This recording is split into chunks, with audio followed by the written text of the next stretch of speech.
Bonjour et bienvenue sur bossthemath.com, ici Corinne Huette. Dans cette vidéo, je vais t'expliquer comment résoudre des inéquations quotients et pour le faire, on va avoir besoin de construire des tableaux de signes. Alors voici un premier exemple où il faut résoudre l'inéquation 2x moins 5 sur moins 3x plus 6 strictement inférieur à 0.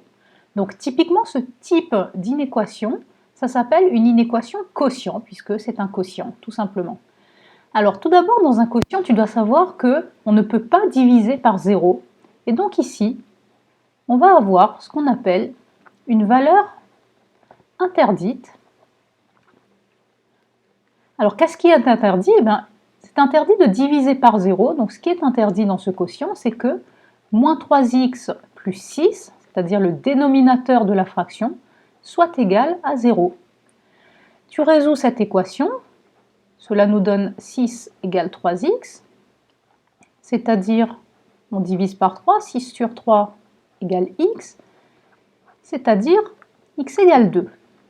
Voilà, donc on sait que x égale 2 est une valeur interdite. On va continuer notre travail et maintenant on va résoudre 2x moins 5 égale 0.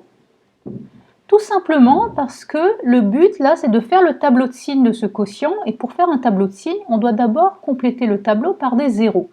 Alors 2x moins 5 égale 0, ça équivaut à 2x égale 5 et ça équivaut donc à x égale 5 demi. Maintenant, on est prêt pour faire le tableau de signes du quotient. Alors voici mon inéquation. Pour tracer le tableau de signes, je vais mettre tout d'abord une ligne pour les x. Donc pour le moment, on est dans R, de moins l'infini à plus l'infini. Et ensuite, je vais mettre une ligne pour le numérateur, c'est-à-dire 2x moins 5. Puis, je vais rajouter une ligne pour le dénominateur, c'est-à-dire moins 3x plus 6. Et enfin, la dernière ligne comportera le quotient tout entier, c'est-à-dire 2x moins 5 sur moins 3x plus 6. Alors, tout d'abord, on complète le tableau avec les zéros. 2x moins 5 est égal à 0 lorsque x égale 5 demi. Et moins 3x plus 6 est égal à 0 lorsque x égale 2. Donc, je dois placer ces deux valeurs au niveau des x. Bien entendu, je dois le faire dans le bon ordre. Alors, 5 demi, ça vaut 2,5. Donc, ce sera plus grand que 2. Donc, je mets d'abord 2. Et ensuite, je mets x égale 5 demi. Et je sépare comme ceci mon tableau en plusieurs cases. Voilà, donc maintenant je mets mes zéros. 2x moins 5, lui, est égal à 0 quand x égale 5 demi. Moins 3x plus 6, lui, il est égal à 0 quand x égale 2. Et que se passe-t-il pour mon quotient? Eh bien, si x égale 2, on a dit que c'est une valeur interdite. Et donc, au niveau du quotient, on va mettre comme ceci, une double barre. Ça veut simplement dire que x égale 2 est interdit ici dans ce quotient. Ensuite, lorsque x égale 5 demi, 2x moins 5 est égal à 0. Donc, dans ton quotient, 2x moins 5, s'il vaut 0, tu auras une fraction du type 0 sur quelque chose, donc ça fera 0. Maintenant, dans mon tableau, je vais compléter les signes. Donc, dans 2x moins 5, on a une expression du type m fois x plus p, avec m égale 2, voilà, une expression affine. Et donc, tu dois savoir qu'on met le signe de m, c'est-à-dire ici plus, après le 0. Et donc, avant le 0, on met le signe contraire, donc moins. Dans moins 3x plus 6, on a encore une expression affine du type mx plus p, avec m ici qui vaut moins 3, donc son signe c'est moins, et on le met après le 0. Et avant le 0, on met plus, le signe contraire.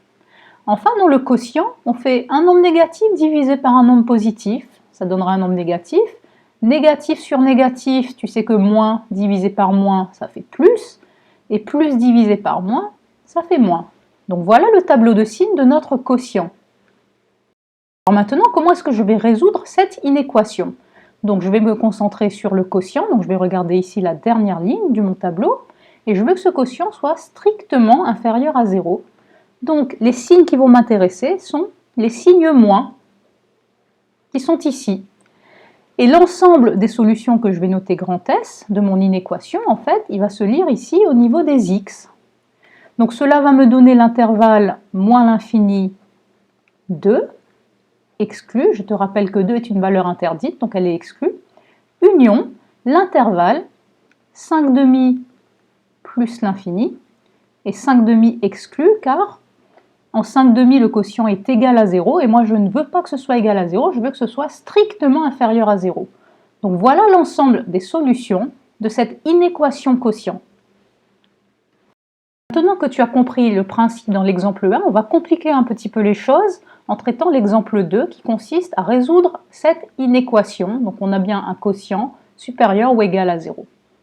Alors sur le même principe, comme on a un quotient, on va d'abord regarder quelles sont les valeurs qui sont interdites dans ce quotient. Donc tu sais que c'est interdit de diviser par 0. Donc ce qui est interdit, c'est que ici, le dénominateur de ton quotient, c'est-à-dire x au carré fois 2 plus 3x, est égal à 0. Donc on va résoudre cette équation. Alors ici, tu as un produit qui est nul, et un produit est nul si et seulement si l'un de ses facteurs est nul. Donc cela va nous donner x au carré égale 0, ou 2 plus 3x égale 0. D'accord? On va continuer. X au carré égale 0, ça veut dire x fois x égale 0. Donc on a encore un produit qui est nul. Donc ça veut dire que l'un de ces facteurs est nul. Et comme x, c'est le seul facteur dans ce produit, on a x égale 0. Ou bien, ici, on peut résoudre cette petite équation. Ça nous donne 3x égale moins 2. On continue. Ça fait x égale 0. Ou x égale moins 2 sur 3, moins 2 tiers. Donc voilà. Dans cette inéquation, nous avons deux valeurs qui sont interdites. On poursuit le travail puisque le but c'est de faire le tableau de signes de ce quotient. On va regarder où est-ce que 6 moins 2x est égal à 0. Cela nous donne 6 égale 2x.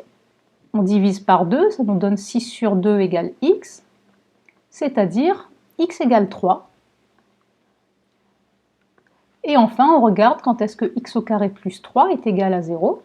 X au carré plus 3 égale 0, cela équivaut à x au carré égale moins 3. Et là, il faut bien observer, et tu sais qu'un carré, c'est toujours un nombre qui est positif ou nul. Donc ce n'est pas possible que x au carré soit égal à moins 3. Donc ici, l'équation x au carré plus 3 égale 0 n'a pas de solution. Et donc, dans le tableau de signes, on ne mettra pas de 0 sur la ligne où figure x au carré plus 3. Maintenant, on est prêt pour faire le tableau de signes de ce gros quotient. Donc, en première ligne, ici, on a les x qu'on va mettre dans R, de moins l'infini à plus l'infini. Et tu vois que dans ce quotient, on a 4 facteurs qu'on va placer dans le tableau de signes. Donc, tout d'abord, on a 6 moins 2x. Ensuite, on a x au carré plus 3. Ensuite, on a x au carré.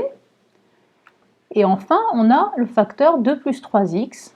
Et en dernière ligne du tableau, on a tout le quotient, 6 moins 2x, fois x au carré plus 3, le tout sur x au carré fois 2 plus 3x. Voilà, mon tableau est prêt à être complété. Donc tout d'abord, tu sais qu'il faut compléter les zéros. Donc ici, on a listé toute la liste des valeurs de x que nous devons placer. Donc d'abord, la plus petite valeur, c'est x égale moins 2 tiers. Ensuite, c'est x égale 0. Et ensuite, c'est x égale 3. Et donc, à chaque fois, on va séparer notre tableau comme ceci en plusieurs cases. Alors, 6 moins 2x est égal à 0 quand x égale 3, ici. X au carré plus 3 est égal à 0, jamais, c'est impossible, donc il n'y aura pas de 0. X au carré égale 0 lorsque x égale 0, donc ici. 2 plus 3x est égal à 0 lorsque x égale moins 2 tiers, ici. Et au niveau de mon quotient, on fait attention, on a deux valeurs interdites, donc elles vont être symbolisées par des doubles barres. On en a une ici lorsque x égale 0 et une lorsque x égale moins 2 tiers. Et que se passe-t-il quand x est égal à 3? Eh bien, tu vois que 6 moins 2x, lui, il est égal à 0. Et donc, dans la fraction, tu auras 0 fois quelque chose divisé par quelque chose. Donc, toute la fraction, en fait, sera égale à 0. Maintenant, on peut compléter le tableau avec les signes. Alors, 6 moins 2x, c'est une expression affine du type m fois x plus p. Alors, attention ici, m est égal à moins 2. Le m, c'est ce qui est devant le x. Donc on met le signe de m après le 0, donc ici on aura moins après le 0, et avant le 0, on met le signe contraire, ce sera donc des plus. X au carré plus 3, alors quel est le signe de cette expression? Eh bien, tu sais que 1 carré est toujours positif, x au carré, et plus 3, c'est encore plus positif si je peux dire. Donc x au carré plus 3, c'est une expression qui est toujours strictement positive, et donc on va mettre des plus partout. X au carré, c'est un carré, donc c'est toujours positif, donc encore une fois, ici on va mettre des plus partout. 2 plus 3x, en revanche, c'est une expression affine du type mx plus p encore, avec m ici qui est égal à 3, c'est-à-dire ce qui est devant le x, ici vaut 3. Donc on met le signe de m après le 0, donc on aura plus après le 0 et moins avant. Enfin, dans la dernière ligne, on fait le bilan de tout ça, donc plus, ça fait plus, par moins, ça fera moins. 4 plus, ça fera plus, 4 plus, ça fera plus, moins par plus, ça fera moins. Voilà le tableau de signes de ce quotient. Alors maintenant, je veux que ce quotient soit supérieur ou égal à 0. Donc je vais regarder ici à la dernière ligne de mon tableau et je vais m'intéresser au signe plus et au 0. Donc ici j'ai un plus, ici j'ai un plus et ici j'ai un 0.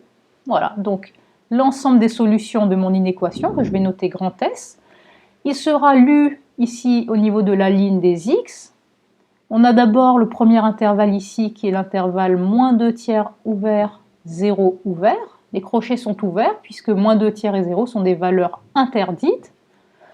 Union le deuxième intervalle ici qui est l'intervalle 0, 3. Avec 0 qui est une valeur interdite, donc le crochet sera ouvert.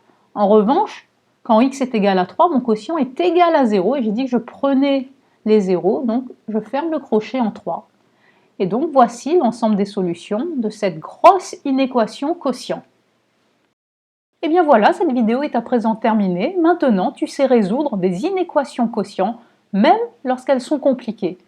Si tu veux t'entraîner à aller plus loin, je t'invite à télécharger la feuille d'exercice qui est juste en bas de la vidéo. Et n'hésite pas à regarder le corriger si tu veux vérifier tes résultats. En tout cas, je te remercie d'avoir visionné cette vidéo sur bossemath.com et je te dis à très bientôt.